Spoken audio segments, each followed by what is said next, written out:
that the intention of today's debate is much more forward-looking, so not too much about Darfur, Sudan in the past or in the present, but in particular about the potentialities and limitations of international peacekeeping and Europe's role in it. So I'd like to devote part of my time to Sudan, Darfur as a case, and then go into more general potentialities and limitations.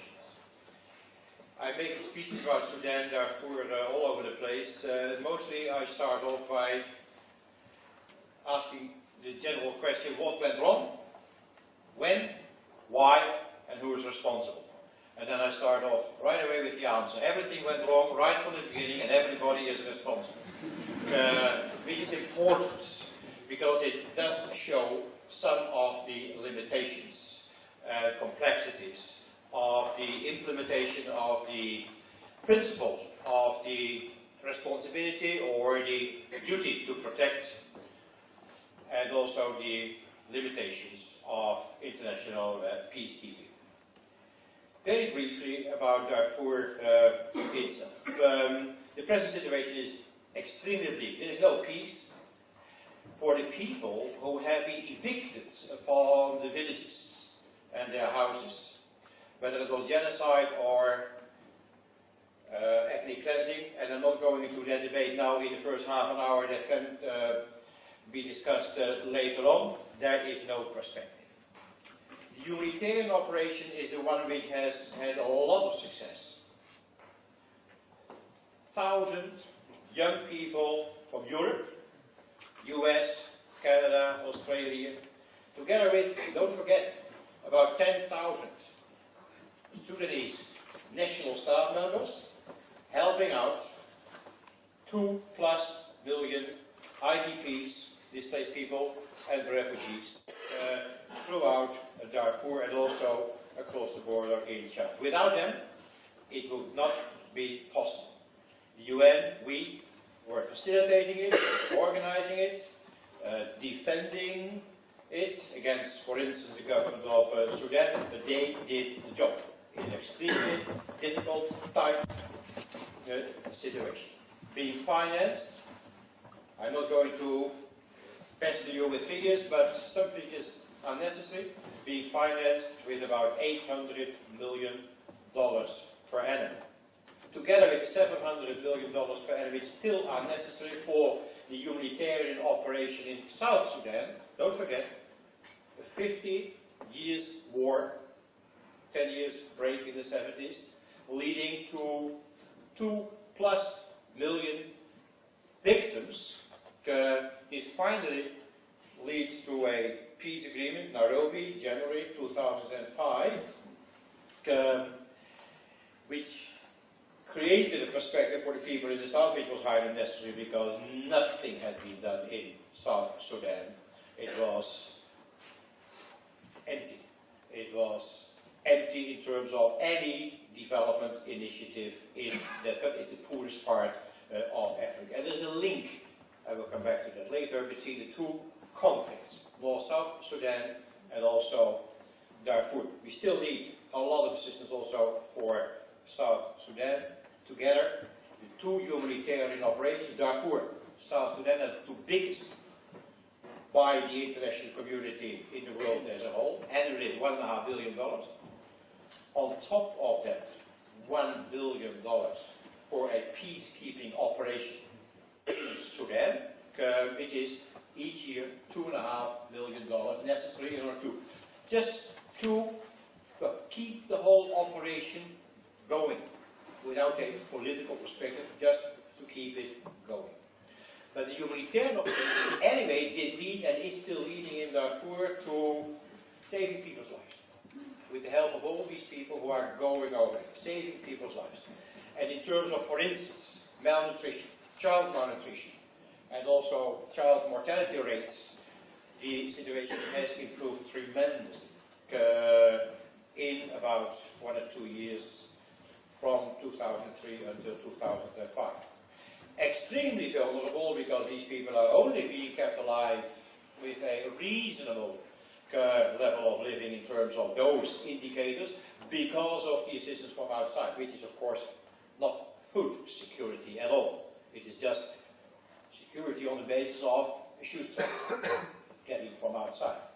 And the security is, of course, very lax, because as soon as these operations, humanitarian operations, are being hampered by, for instance, road bombs or bandits or just harassment by the authorities in Sudan, and the people are extremely vulnerable. There's always a couple of weeks food enough present between different lifestyles, farmer settlers, nomads, cattle, overpopulation in people and cattle on a ground territory which is getting more and more scarce in terms of the possibility to feed people and cattle, also because of climate change. And you see the whole battle of that whole area in Africa, from Dakar to Port Sudan, more or less plagued by the same ecological, economic problem. In some parts it is more violent than other parts, but the structural characteristic is everywhere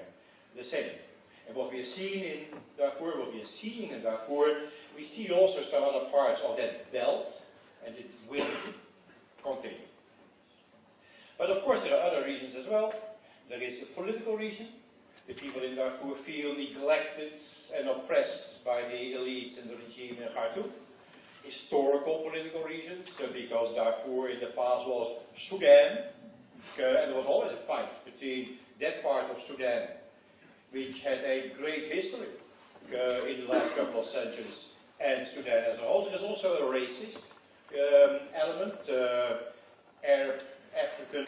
There is also a tribal connection. There are huge fights between the tribes, always have been in that part of the world. It is complex. Political, economic, cultural, ecological, in all its variety. At a certain moment, of course, in such situations, people start to revolt. It happens. The conflict, of course, did not start in 2003, but the escalation of the conflict into violence erupted in 2003, and the government was reacting unwisely by not using that much the army. It is to a certain extent rather disciplined in Sudan, but using the Arab militia, which are not disciplined at all, they just kill. And they knew that, because they had done exactly the same in the 1980s against the SPLA, the Sudanese People's Liberation Army in the south. When the army was unable to resist the SPLA, the Arab militia were brought in, and they were just killing people in villages. And there was always a kind of coalition between the army and the air force and the Arab militia.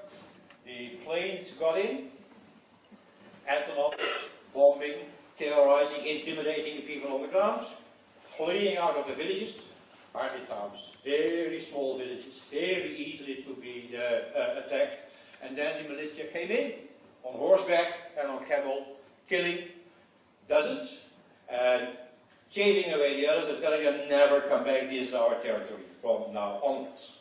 To a great extent it was ethnic, tribal, ethnic cleansing for survival reasons, for an economic lifestyle. Complex and extremely cruel. The government was responsible by reacting like this, by allowing this to continue, or by feeding it. And the international community was responsible by neglect. UN staff members, non-governmental organizations, humanitarians and others in 2003 asked the members of the Security Council, please put Darfur on the agenda of the Security Council, and they didn't do it. There may have been several reasons. We can continue to discuss that. It's not for now, maybe for the discussion. Anyway, they didn't do it. So, the genocide, if there was genocide, legal problem, or cleansing, or anyway the mass murder, continued while the international community knew what was happening and refused to put this on the agenda of the body which did have to take the used instruments which the international community had given itself in the whole process of the 1990s to carry out humanitarian intervention or to implement principles such as human security or the duty or responsibility to protect. We were closing our internationally. And only until we did have 1.5 million people in the camps, and maybe already at that time, nobody knew exactly, 200,000 people being killed, that the Security Council took the decision to give a mandate, an additional mandate to the UN mission, which I was leading, just since a couple of weeks earlier, also to discuss with the authorities to politically facilitate a solution for Darfur, without any additional dollar, without any additional staff member, let alone, of course, a peacekeeper, nothing. So we just stayed on in a humanitarian operation, facilitating and organizing a little bit the security of that humanitarian operation, participating then also on the ground in the political debate. So the international community continued to wait and see, but took one other decision 2 months later, in September 2004, to request the African Union to step in with a peacekeeping force which would enlarge the existing group of ceasefire monitors. There had been a ceasefire which was violated right from the beginning, which was monitored, which not very effectively by the African Union. Bring in also peacekeepers. That's what they did.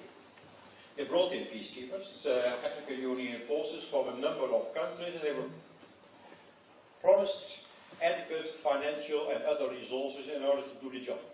That promise was not kept.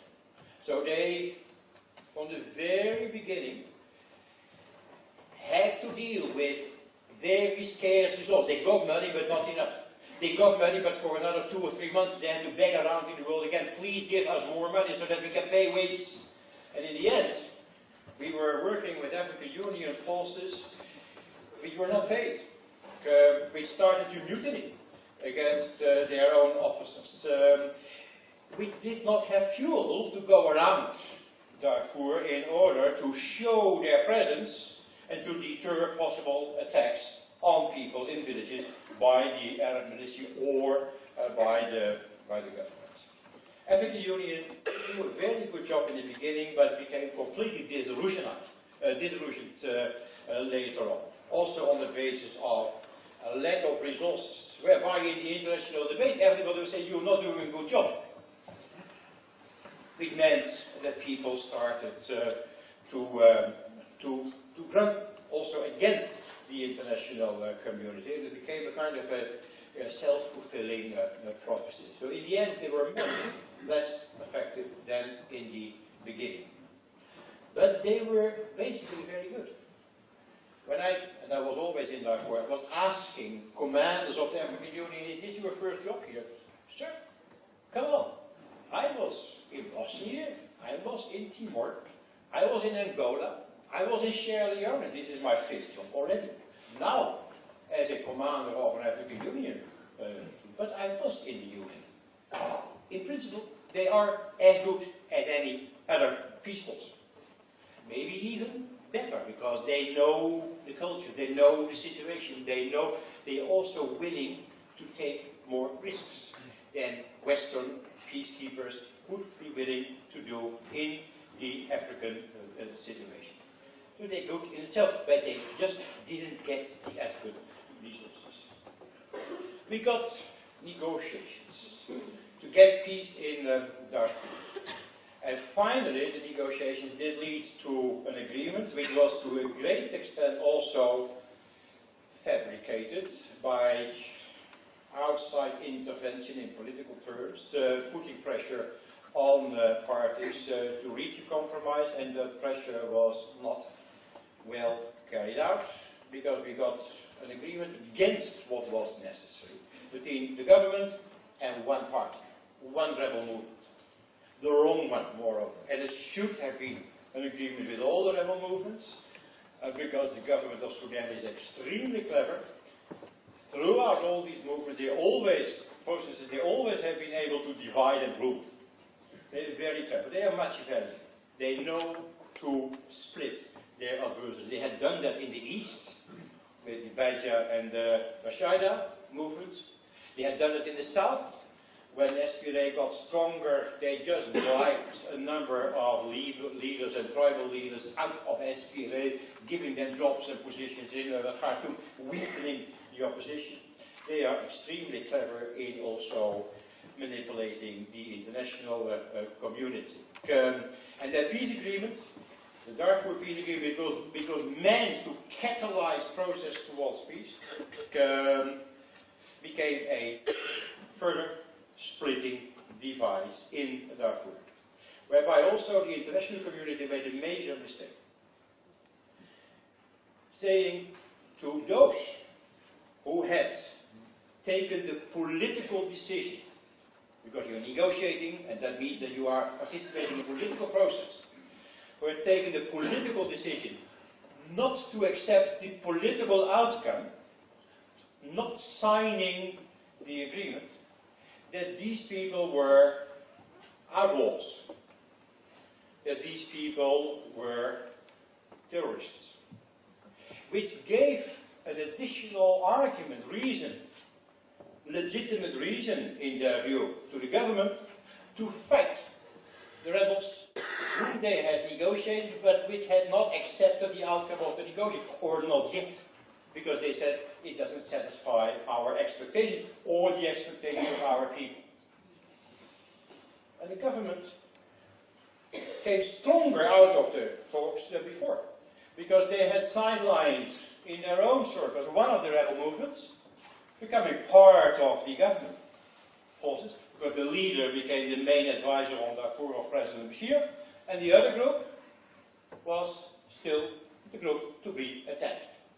And they said, you have said it yourself, international community, because they are outlaws. And when they continued those attacks, very sophisticated, because they had to disarm the Arab militia, the Janjaweed, they promised to do so. They didn't keep the promise. They brought them in, the army, and in the Popular Defense Force, which is the official paramilitary force. They had their alternative shadow disarmament program. They took away their arms, so they gave them better ones, in order to ask them to do the job for the army and fight the rebels more effectively than before. And they continue to bomb against, of course, the demands of the Security Council, but they have been able to violate all the demands of the Security Council since the first resolution was passed on Darfur. They continue to bomb, and they did exactly what had been done. Bombing, militia coming in on the remaining villages with fighters on camel and horseback. The present situation is even more chaotic than before. It is extremely difficult. As a matter of fact, the government won the political process. And they made very clear to the international community, we signed an agreement, and still we continue to seek a military solution. And they are getting away with it because there is not enough international action to curtail their possibilities to do so. I have some views on what should be done on Darfur, Sudan in the future. I'm not going to discuss that here. Could be done in the discussion. This picture should be seen as a kind of a case for future policies with regard to the implementation of the idea of the duty to protect, the implementation of peacekeeping operations. A number of suggestions I would like to make. First important thing is that there is no general model. It is very important to understand the specificity of the local or national situation. All conflicts, and there are many conflicts in Africa, Middle East and Asia, are very specific for the country concerned. When you have a strong country with a lot of power, it's different from a weak country, such as with a weak regime, such as Liberia or Sierra Leone. When you have an economic conflict or resources conflict, it is different from a situation in which, for instance, the major differences are of a subnational, regional character, or of a culture and religious character.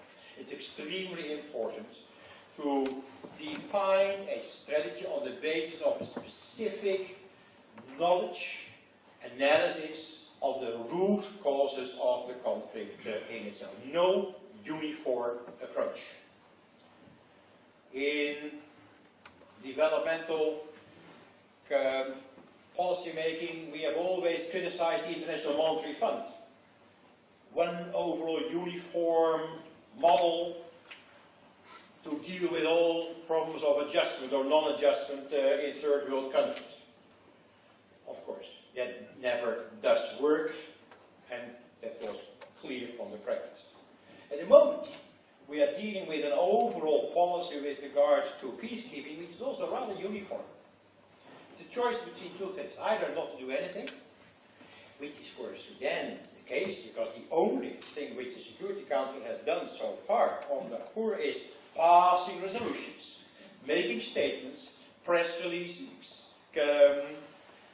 in those resolutions defining demands, the result of negotiations on the basis of a lowest common denominator between the Big Five in the Security Council.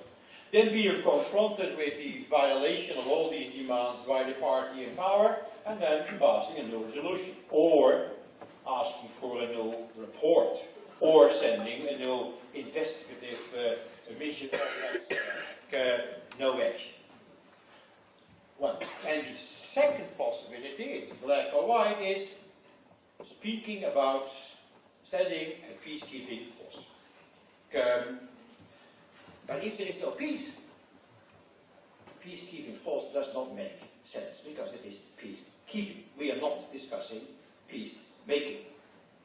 Peacemaking in a strong country is out of the question. Peacemaking with a peace force from outside is hardly possible.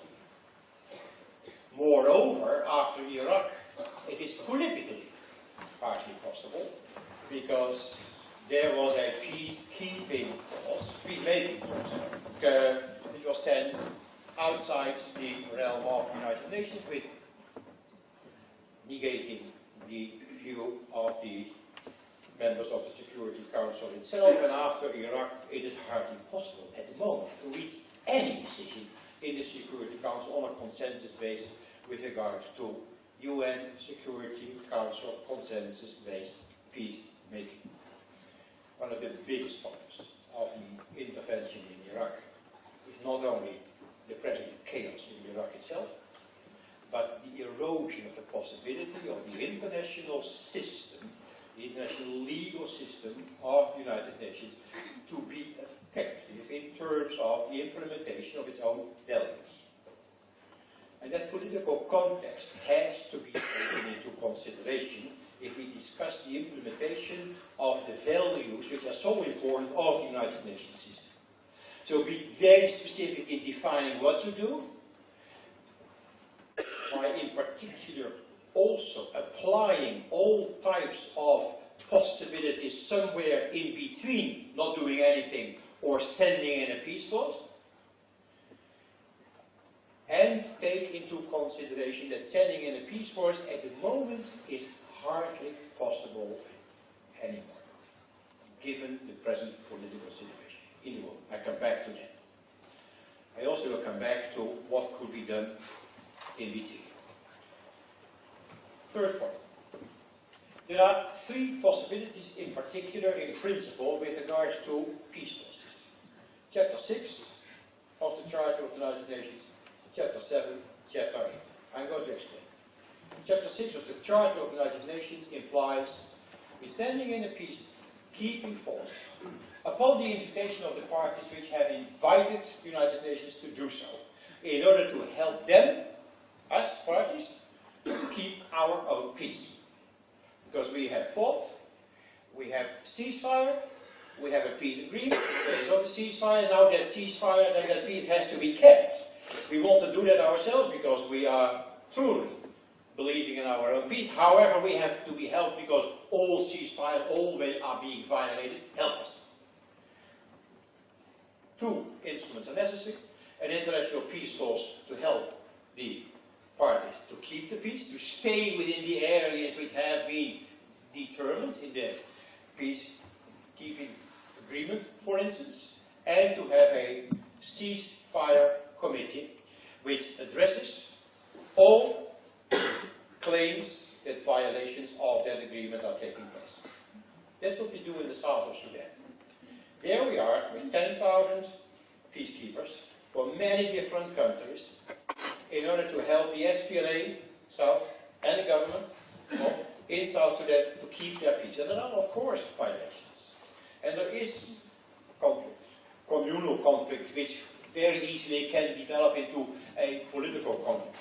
But we have been able so far, and I keep my fingers crossed as far as the future is concerned, but that may be for the discussion, we have been able to contain all violent conflict, to keep it under control and to prevent escalation in an irreversible manner, or to prevent those conflicts to flow across borders within South Sudan. But we are there on the basis of the invitation of the parties. And we are leading a ceasefire committee, which is meeting each 2 weeks, where all violations can be raised, either by the parties against each other, that are taking place, or by the UN, which is leading the ceasefire committee. And as soon as something is taking place, it's on the table, and we, the UN, the force commander, can decide this is the reaction. We can even, that's what we decided, we can even tell parties to retreat from a specific area. We can give that decision. Because we were invited by the parties to do so. In Darfur, it's not possible to have a peacekeeping operation on the basis of Chapter 6 for two reasons. First, the two parties didn't invite us. The government didn't want it. And the rebels, which were of course not complete on the other side of the table, didn't push for it. And the UK and the US didn't want the UN to push for a Chapter 6 operation in the Abuja Agreement. We do not want to have a discussion in that agreement of a peacekeeping force of the United Nations. So our hands were tied. Chapter 6 is a good option if indeed, during a negotiation, parties finally agree that the only way to keep their own peace sustainable for quite some time is by inviting an international credible peace force. The second possibility is Chapter 7. We get in anyway, whether you like it or not. Which has been done by the UN in weak countries, such as, for instance, Liberia and Sierra Leone. Sierra Leone, not exactly, but you get in, or you force the parties to ask, which is somewhere between 6. And so there is no other option for you than just to ask us otherwise. Yeah? That is a possibility. And that works. When you get in with force, you can do the job. But you can only do so if you have unanimity amongst the big forces, the big countries in the Security Council, the permanent five. UK, US, France, China, Russia, and then the others also. You would need a majority anyway, but including all 5. You never get, for Sudan, unanimity between the P5. Never. That's a political fact, it's a political analysis, we will not get it. And the Security Council only discussing this, or not doing anything but just passing resolutions, did paralyze itself. We're constantly discussing a peacekeeping force, the United Nations. We would never be invited, and we would never in the Security Council get a consensus on it. So we have wasted a lot of time. Of course, there are also implementation problems as far as such a peace force is concerned, if there would be some acceptance. Because Western countries do not want to go to Africa, number one. And none of the Western countries which were pleading for a United Nations peace force has ever offered forces to do that. But you could, of course, ask others to do the job, and you can go even further by a Chapter 8 operation, and that means the following. Will UN finance an operation by somebody else? Fully. Not just on a shoestring. Not just for a couple of months. But fully. Fully. Adequate. The African Union, for instance, will do the job for the UN. But then the Security Council decides the mandate, decides the exit strategy, when you have to leave, and pays fully for it. Then it could be done. If the African Union could do the job. I, at the moment, am speaking about a hypothetical situation, because at the moment there is no possibility that such a decision is going to be made. But in similar situations, the UN could use Chapter 8 much better than it ever has been done. In fact, the UN administration never wants to discuss Chapter 8. The UN wants to do it themselves, and they cannot do that at the moment because the UN also doesn't have the troops available. If there is a resolution, if there would be a resolution by the Security Council to go for a peacekeeping operation, the Secretary General of the United Nations has to beg around in the world, please give me the troops. And then many countries are just thinking about it. And very often it will take half a year or longer before you have the troops. When I was sent to lead the peacekeeping mission to Sudan, and I got my mandate to lead a peace force of 10,000 in South Sudan, which was a mandate already half a year before the peace agreement would be signed, so everybody could prepare. It took us more than a year after the agreement had been signed before I had my 10,000 peacekeepers, which was, of course, extremely difficult. The UN is also perhaps nearly at the end of its own capacity, not only politically, but also in terms of physical capacity, to do it themselves. And that is another reason to take the Chapter 8 operation much more seriously. Next point, and I will be brief. It will be necessary for such a force, always in practical situations, to be robust. Now, robust has to be defined. For me, it means the following. It should be strong enough and big enough to deter everything. And to protect not only people in camps, but also later when people return home. Because in Darfur, for instance, these 2+ million people will have to get home. To protect them in a camp is not enough. They want to go home only if their security is being guaranteed. And you have to do that in the present situation. They still can be attacked and are being attacked by militia with a peacekeeping force. They should be big enough. So thinking of 7,000 in such a huge area is not enough. There are many military views about minimum numbers which are necessary. And I've hardly met any military expert, for instance NATO, who was using a figure below the 20,000. That is extremely difficult for that situation, because African countries cannot bring about 20,000 and Western countries have not offered anything. But anyway, it should be credible, and that means big enough and strong enough. And long enough staying. You cannot just get in there for a while and leave, because then the party. You have to be there as long as necessary, also in order to bring the political process closer to some form of lasting peace and reconciliation, so that not everything is going to start all over again. And that requires, of course, also financial guarantees for, say, 7 years. And that is a tall order. Peacekeeping is not a cheap option.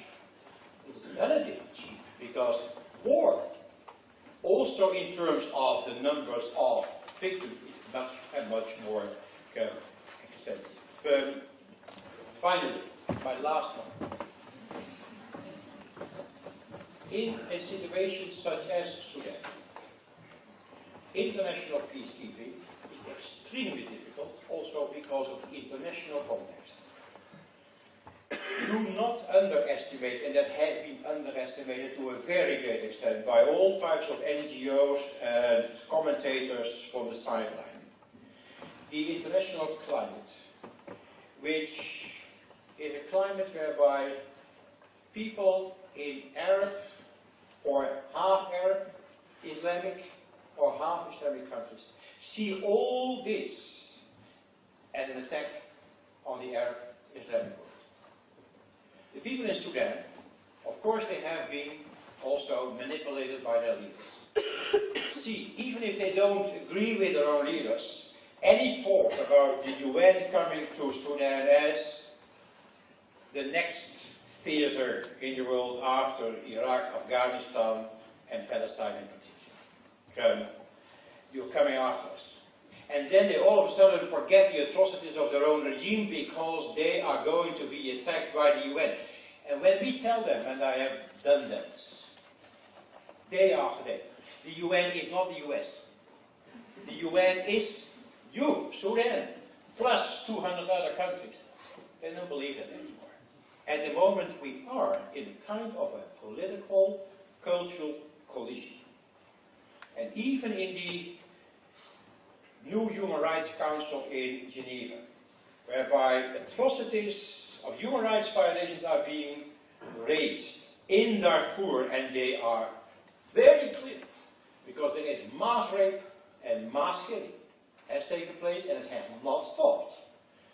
You don't get a fair agreement anymore behind a majority resolution blaming those who are the perpetrators.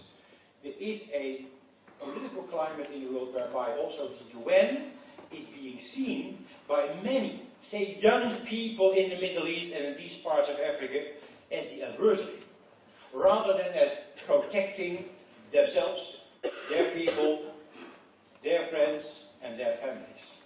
And that requires reform of the UN. The implementation of the duty and responsibility to protect, and possibilities to carry out some humanitarian intervention in an effective manner, not by becoming part of the problem rather than being part of the solution, requires a reform of the UN system, of the Security Council in particular, leading to a situation whereby if such decisions are being made, it's being seen all over the world, including by people in those countries, as something which is representing also their values and their objectives. And that at the moment is not the case. So the duty to protect and humanitarian intervention is extremely necessary in order to protect potential victims of atrocities. But we have to change the very system which was created in the 1940s in order to start this process. Thank you very much.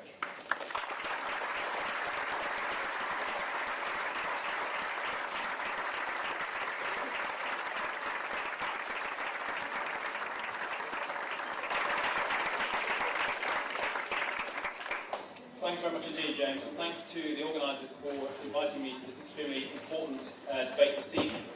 What I want to do with the time that is allotted to me is really three things. Firstly, I want to locate our discussion this evening around peace, conflict and civilian protection in Africa within the framework of the responsibility to protect concept. Now, that's something that Jan Pronk referred to in his remarks. It may be a concept that some of you are familiar with, but maybe not all of you are familiar with it, and I think it's an extremely important and defining concept. Now, I'd like to explain a little bit what it is and where it came from and how our current discussion locates itself within that framework. Secondly, I want to say a little bit about what I think should happen in relation to Darfur at the moment. I know that Jan Pronk will say more about that in the discussion, but this is clearly not a conflict that's gone away. In some senses, the conflict is worse today than it has been since the start of the conflict in 2003. And I'd like to say a little bit about the options are for the international community in addressing it.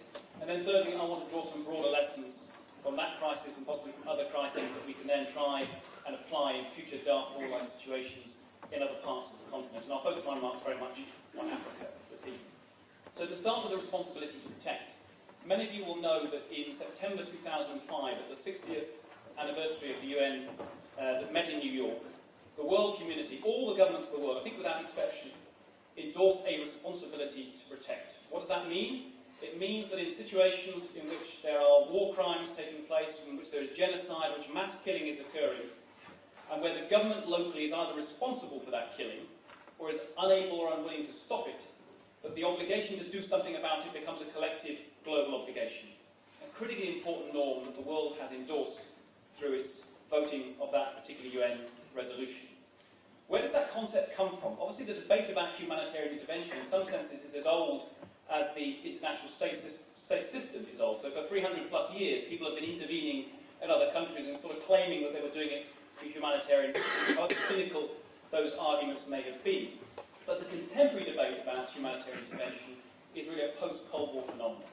It's really the end of the Cold War, the demise of the Soviet Union in the start of the 1990s that triggered a deeper, more intensified debate about what our collective obligations are in these kind of cases. And I think there were a number of crises and conflicts in the 1990s that were particularly significant in shaping people's thinking about these questions. The critical one was Rwanda in 1994, a crisis that Jan Pronk is very familiar with and you will be very familiar with, but that was the crisis in which literally 800,000 people died, the small UN presence that was in the country was withdrawn, the world community knew what was happening but chose not to act. And critically and interestingly, Kofi Annan was the head of UN peacekeeping at the time. And while there have been criticisms made of his particular performance in that role, I think he was personally extremely touched and affected by that experience. And it was one of the things that led him to think very profoundly in the course of the 90s about what the collective obligation ought to be in these kind of cases. The other example was profoundly influential and impactful was the Bosnian crisis. Effectively, in Bosnia and then in Kosovo, the whole Balkan conflict was another crisis that led people to think that it simply wasn't acceptable any longer to say that what went on within national territory was simply a sovereign concern of that country and there wasn't any wider collective global obligation. And it was Kofi Annan in a very influential speech in 2000 who posed this question in saying, if humanitarian intervention really is such an unacceptable breach of national sovereignty, what are we to do about a Rwanda or a Srebrenica that offends every precept of our common humanity? He posed the question, he asked people to think intelligently about what might be done about it. And to their credit, the government of Canada in the year 2000 established what was called the International Commission on Intervention and State Sovereignty. It was co-chaired by Gareth Evans, who is now the head of the International Crisis Group, who was previously Australian Foreign Minister, and Mohamed Sarnoun, who was a distinguished African diplomat. And the two people with a panel of 12 members of the Commission really tried to address the question that Annan posed. What are our responsibilities in these kind of extreme cases? Not in dealing with, if you like, regular human rights abuse, of which there is all far too much in so many countries around the world, but these exceptional cases, war crimes, crimes against humanity, mass killing, in those settings, what are the options and what are the obligations of the broader international community?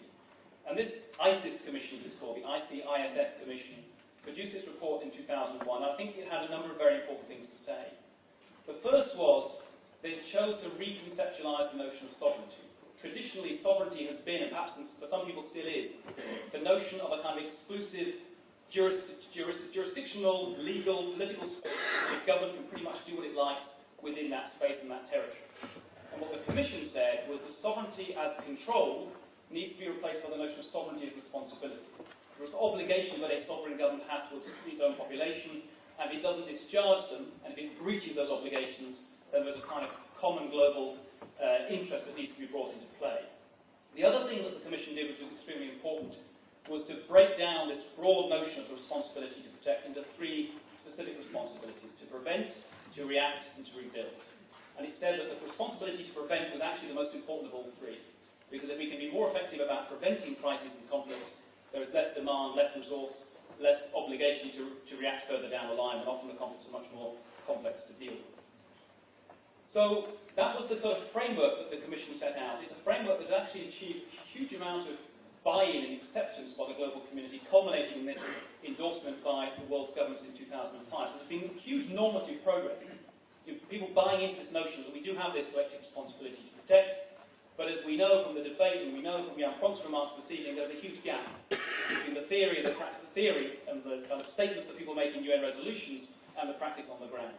And the clearest, starkest illustration of the gap between theory and practice is Darfur. It's not the only example, but it's, at the moment, the clearest instance of where governments' rhetorical statements are not matched by serious commitment and action on the ground. So what do we do about Darfur today? It seems to me there are two essential things that need to be done. The first is a much more intensified effort, collective international effort to get a peace process moving again. Huge efforts have been invested in trying to make that happen in the past, but there is no permanent resolution or settlement to this problem without some kind of political solution. More energy needs to be devoted to that. And the second is to get some kind of international force deployed in Darfur. Now that may be a UN force or it may be a UN-AU hybrid force, but it seems to me essential that a larger, better equipped, better mandated, better resourced force is deployed in Darfur if the civilians that are suffering to an extraordinary extent at the moment are to get the kind of protection that they need. So how is that going to happen? Now, it seems to be on this debate about how you persuade the Sudanese government to change its position, you've got a kind of spectrum of views. On the one hand, you've got people who say we need to work very closely with the Sudanese government, be quite conciliatory, really try and persuade them to do something differently. And on the other end of the spectrum, you've got people who say, well, basically, military force is all they understand.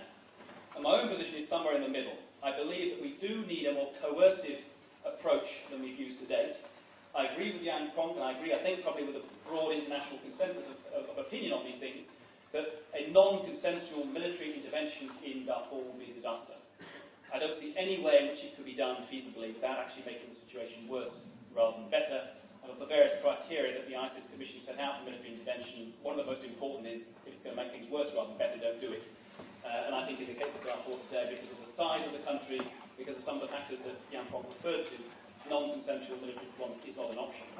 But I do think there is considerable scope for the global community to use the other instruments at its disposal more effectively than it's done to date. And I will single out the role of sanctions and the role of legal instruments. It seems to me surprising that despite all the rhetoric that comes out of European governments about Darfur, we get some extremely strong statements from European governments about the appalling situation there, but that's not been matched to date by really serious economic pressure on the government of Khartoum. Now, sanctions are different from military force. Military force, to be legal, has to be authorised by the UN Security Council. Sanctions don't have to be. Obviously, it would be preferable for sanctions to have UN authority, but there is scope for governments to take sanctions independently if UN authorisation, UN support for that can't be achieved. And it seems to me that the Americans already have sanctions on Khartoum, that there is scope for the Europeans to look at issues around asset freezes, travel bans, financial sanctions, looking at the way in which European companies may be working with the Sudanese oil industry. This is a country which is extraordinarily dependent on oil, to give us some more leverage, some more traction with the Khartoum government, to get it to be both more flexible when it comes to the peace process with the rebel groups, and then also needs to be work with the rebel groups to make them less fractured and more constructive than they've been in the past, but also to get them to consent to the deployment of a UN or a UN-AU hybrid force. And this was something that Jan Pronk referred to in his remarks. It may sound slightly odd to say we need to force them to consent to a force being deployed, but there are precedents for this. And perhaps the best precedent that I can cite is Indonesia in 1999, where actually serious international pressure on the government of Indonesia in relation to the conflict in East Timor got them to consent to a force being deployed in that territory. And I think there is scope for us to do something similar with Sudan. I think the other thing I would say about sanctions in Sudan is that there is evidence that from previous history, relatively recent history in relation to Sudan, that pressure and sanctions could work. I mean, people forget that it wasn't so long ago that Osama bin Laden actually had a base in Khartoum. He was invited in by the Khartoum government, the NCP government, and he was a resident in Sudan. And serious political pressure, particularly by the Americans actually, got the Khartoum government to judge that actually its calculation of interest is it wasn't good having this guy in the country, and they expelled him, they asked him to leave. And then similarly in relation to the North-South peace agreement, there were many complex reasons that led to that deal, as Jan Pronk says, after 50 years of a very protracted civil war. But I think political pressure played a part in it, and I think there is scope for applying political pressure, economic pressure, and legal pressure through the ICC and other instruments to get more flexibility in relation to the conflict that we've seen to date. Let me move on to my third broad set of points, which is really the lessons that we might draw from the Darfur conflict that we can apply more broadly to some of the other issues that we'll discuss this evening. I've got 6 lessons, and I'll speak very briefly about each. The first is the importance of acting early. This was something the ISIS Commission report said. I suspect it's something that Jan Pronk, as someone who's been deeply involved in these things, would concur with, that if you can act early and decisively, your chances of dealing with the situation effectively are much enhanced. There's no guarantee. I'm not saying there's a kind of magic wand about this, but if after 3 or 4 years of conflict, when there's been extraordinary polarisation, large-scale killing on both sides, your chances of resolving a conflict then are much more complex, much harder, and much more resource-intensive than acting decisively early. So let's prioritise preventative actions to a greater extent than we're doing at the moment. The second point is about strengthening African capacity, and I say strengthen African capacity, but I have a kind of sub-clause, if you like. But let's try and strengthen Africa's capacity to deal with these conflicts more effectively. But don't let's set the African Union unrealistic expectations or make unrealistic demands on what it can achieve. And don't let's say, in this slogan, African solutions for African problems, that somehow that absolves the rest of us of any responsibility. Of course, just as we want Europe to take more responsibility for Europe's problems, we want Africa to take more responsibility for Africa's problems. But Africa is a poor continent, it's a continent with weak structures of governance, with fragile institutions, and it's going to need a lot of help and support. And yes, we want Africa to try and lead on these things, but let's not pretend that Africa can do it on its own without substantial external support, particularly by the Europeans, whether that be financial, or technical, or other kinds of assistance. The third point is to recognise that this responsibility to protect is a collective global obligation. And we talk a lot about what we should do, what Europe should do, or what America should do. But what about what the Chinese should do, or what the Russians should do, or what the Arab League should do? And if we think about Darfur, the record of all 3 of them has been lamentable. I mean, the Chinese basically have a relationship with the Khartoum government which is like that, and they've supported the Khartoum government. They tried to block stronger international pressures with the Security Council because of their economic and political interests. The Russians sell vast amounts of military equipment to the Sudanese, and the Arab League has not said anything in the course of the 4 years of the conflict which has been critical of Khartoum. Indeed, the only thing the Arab League ever says on the question is to criticise the rebel group. So there needs to be deeper diplomatic engagement with all of these other actors with whom Europe has relationships to try and get Darfur and these other crises that we're going to talk about higher up the agenda. So when European leaders meet with Hu Jintao from China, they don't just discuss trading opportunities in China, they talk about Darfur and what leverage the Chinese can bring to bear on the Khartoum government. It seems to be extremely essential that we actually try and bring more of these other actors into the discussion and use our leverage and our influence and our diplomatic contacts with them to best effect. My fourth point is about military force. And it's to say that robust military force is sometimes necessary. I've already said I don't think non-consensual military intervention in Darfur will work. But there are other instances, notably Rwanda in 1994, where frankly anything else wouldn't have worked. You can have the best mediators in the world, and the best sanctions and the best legal instruments, but in April 1994, unless you had troops on the ground that were equipped and mandated and able, frankly, to use force, then that genocide would have continued in the way that it did. So we need, I mean, this is difficult for me as someone who spent a lot of his life in the peace movement to say, but sometimes military force matters and it counts. And to save lives, you've actually got to be prepared to take lives. And that's a tough message to say, but it's something that people that are serious about civilian protection need to think about. And need to think about the way in which military forces can be equipped and mandated, the kind of rules of engagement that they have operating in these kind of environments. And there's evidence from the Sierra Leone case, and also I think from the DRC case, the Democratic Republic of the Congo, that when more robust military force was used, when the British went into Sierra Leone and the French, the Artemis European mission was deployed in the DRC, you actually got an improvement in relation to civilian security. So this is a complex issue, but we need to think about the kind of equipment and mandate and rules of engagement that troops have in these kind of cases.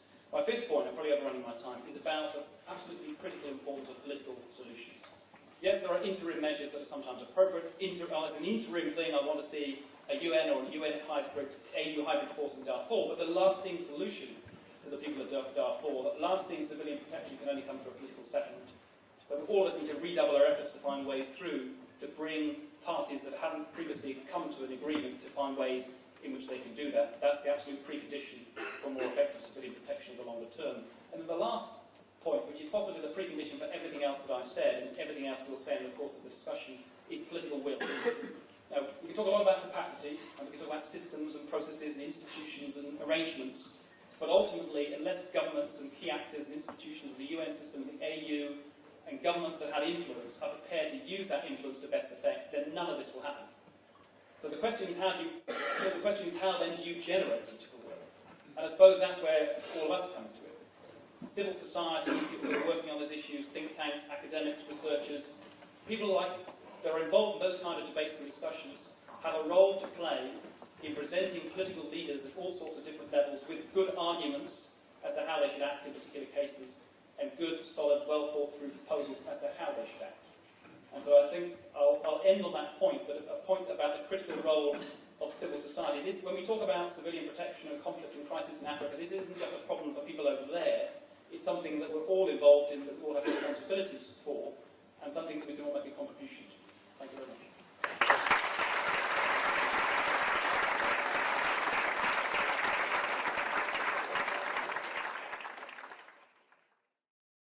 So debate, everybody will say you're not doing a good job.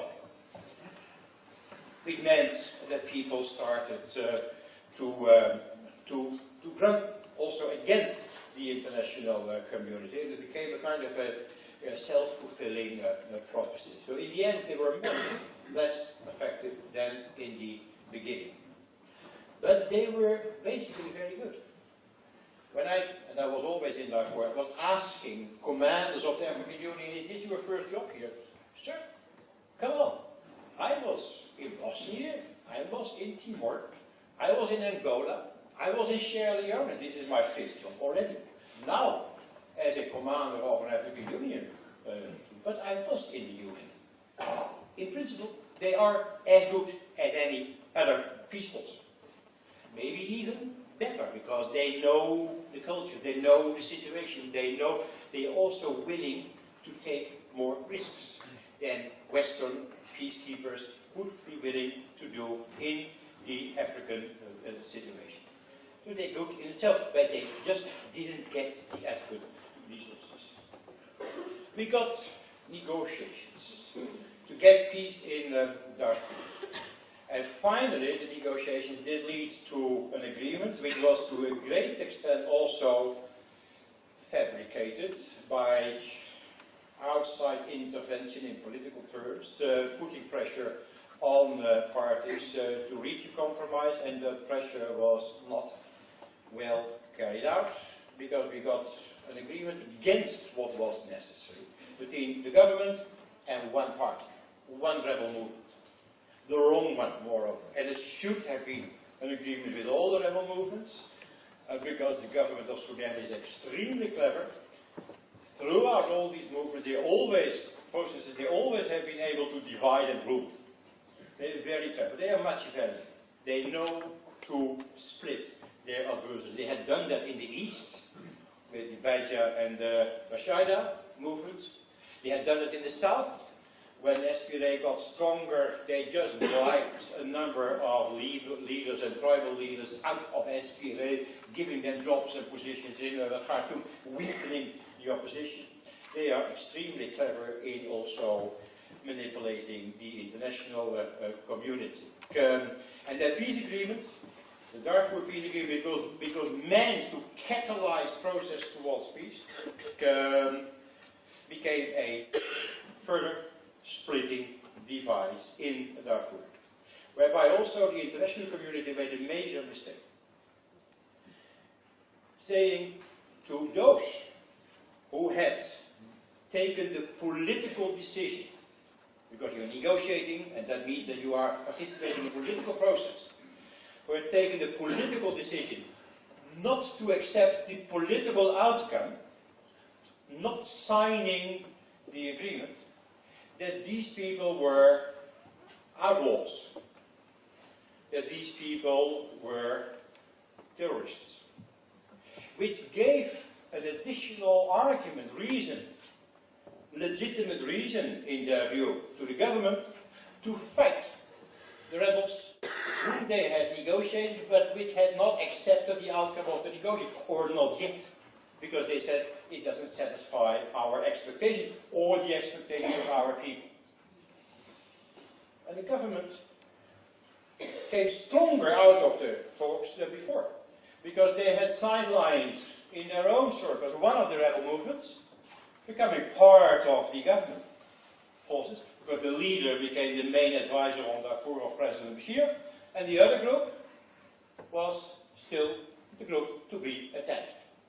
And they said, you have said it yourself, international community, because they are outlaws. And when they continued those attacks, very sophisticated, because they had to disarm the Arab militia, the Janjaweed. They promised to do so. They didn't keep the promise. $1 billion necessary in order to just to keep the whole operation going without a political perspective, just to keep it going. But the humanitarian operation anyway did lead and is still leading in Darfur to saving people's lives. With the help of all these people who are going over it, saving people's lives. And in terms of, for instance, malnutrition, child malnutrition, and also child mortality rates, the situation has improved tremendously in about 1 or 2 years from 2003 until 2005.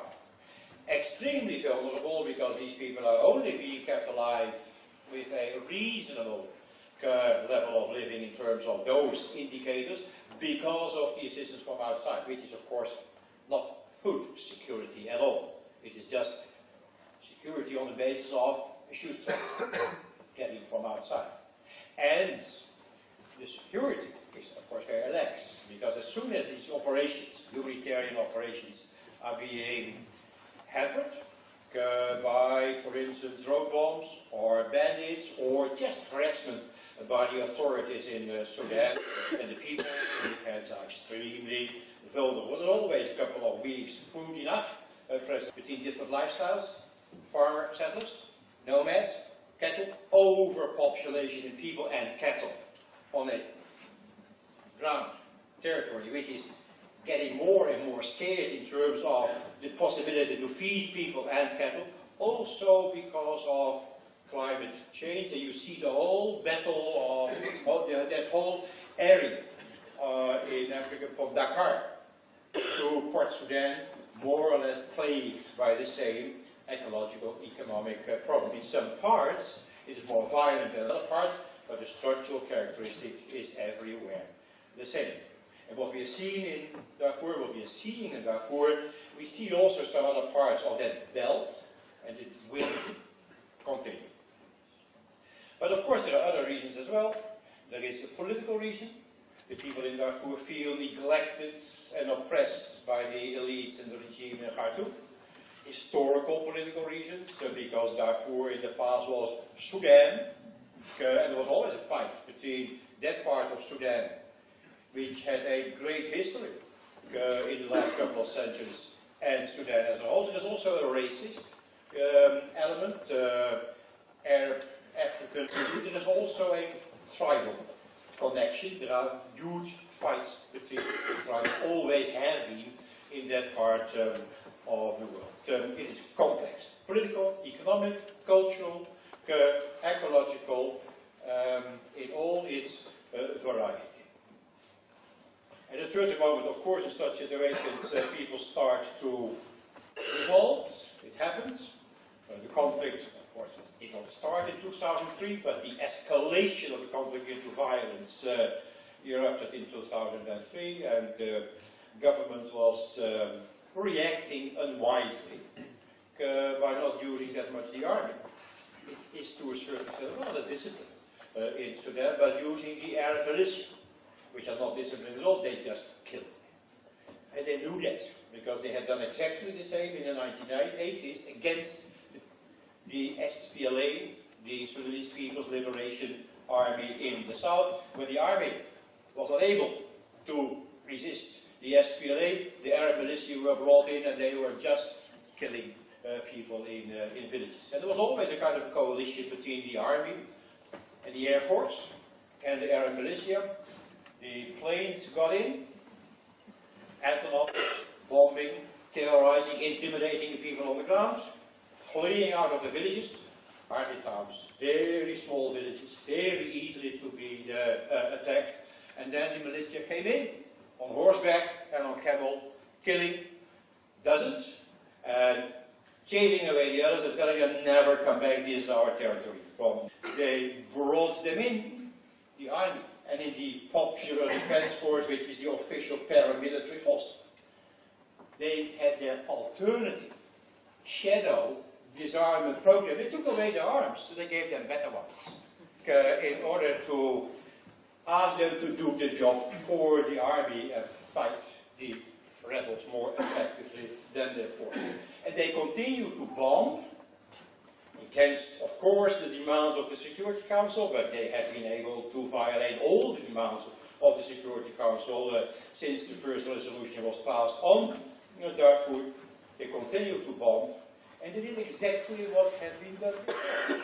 Bombing, militia coming in on the remaining villages with fighters on camel and horseback. The present situation is even more chaotic than before. It is extremely difficult. As a matter of fact, the government won the political process. And they made very clear to the international community, we signed an agreement, but still we continue to seek a military solution. And they are getting away with it because there is not enough international action to curtail their possibilities to do so. I have some views on what should be done on Darfur, Sudan in the future. I'm not going to discuss that here. Could be done in the discussion. This picture should be seen as a kind of a case for future policies with regard to the implementation of the idea of the duty to protect, the implementation of peacekeeping operations. A number of suggestions I would like to make. First important thing is that there is no general model. It is very important to understand the specificity of the local or national situation. All conflicts, and there are many conflicts in Africa, Middle East and Asia, are very specific for the country concerned. When you have a strong country with a lot of power, it's different from a weak country, such as with a weak regime, such as Liberia or Sierra Leone.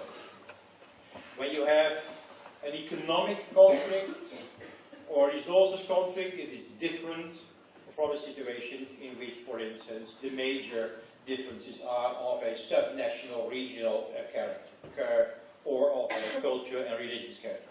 It's extremely important to define a strategy on the basis of a specific knowledge, analysis of the root causes of the conflict in itself. No uniform approach.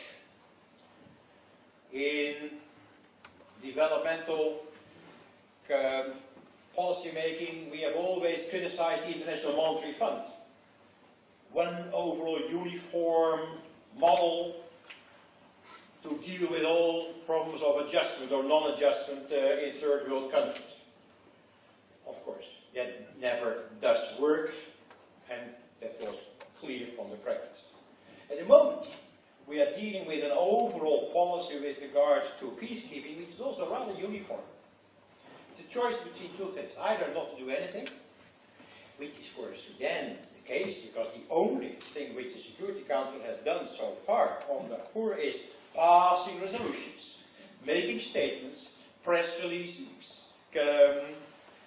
in those resolutions defining demands, the result of negotiations on the basis of a lowest common denominator between the Big Five in the Security Council. Now, onwards. To a great extent it was ethnic, tribal, ethnic cleansing for survival reasons, for an economic lifestyle. Complex and extremely cruel.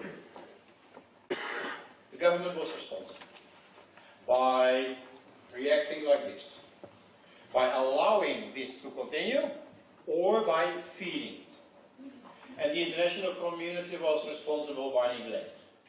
UN staff members, non-governmental organizations, humanitarians and others in 2003 asked the members of the Security Council, please put Darfur on the agenda of the Security Council, and they didn't do it. There may have been several reasons. We can continue to discuss that. It's not for now, maybe for the discussion. Anyway, they didn't do it.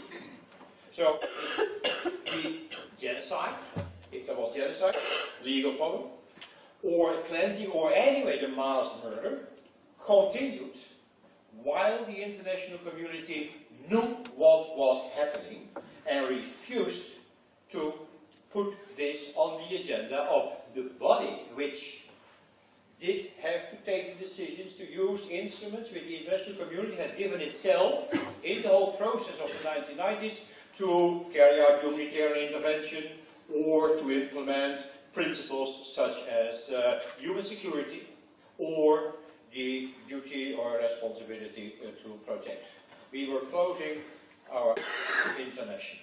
And only until we did have 1.5 million people in the camps, and maybe already at that time, nobody knew exactly, 200,000 people being killed, that the Security Council took the decision to give a mandate, an additional mandate to the UN mission, which I was leading, just since a couple of weeks earlier, also to discuss with the authorities to politically facilitate a solution for Darfur, without any additional dollar, without any additional staff member, let alone, of course, a peacekeeper, nothing.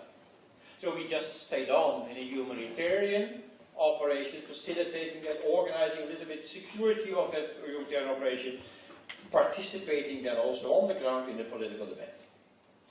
So the international community continued to wait and see.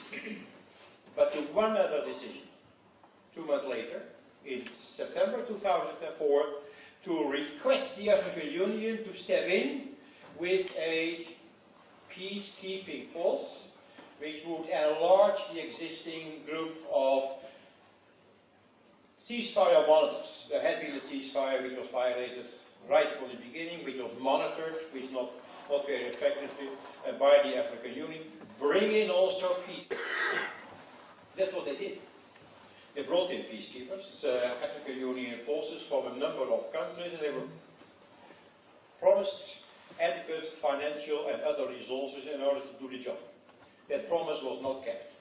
So they, from the very beginning, had to deal with very scarce resources. They got money, but not enough. They got money, but for another 2 or 3 months they had to beg around in the world again, please give us more money so that we can pay wages. And in the end, we were working with African Union forces which were not paid, which started to mutiny against their own officers. We did not have fuel to go around Darfur in order to show their presence and to deter possible attacks on people in villages by the Arab militia or by the government. African Union did a very good job in the beginning, but became completely disillusioned later on. Also on the basis of a lack of resources, whereby in the international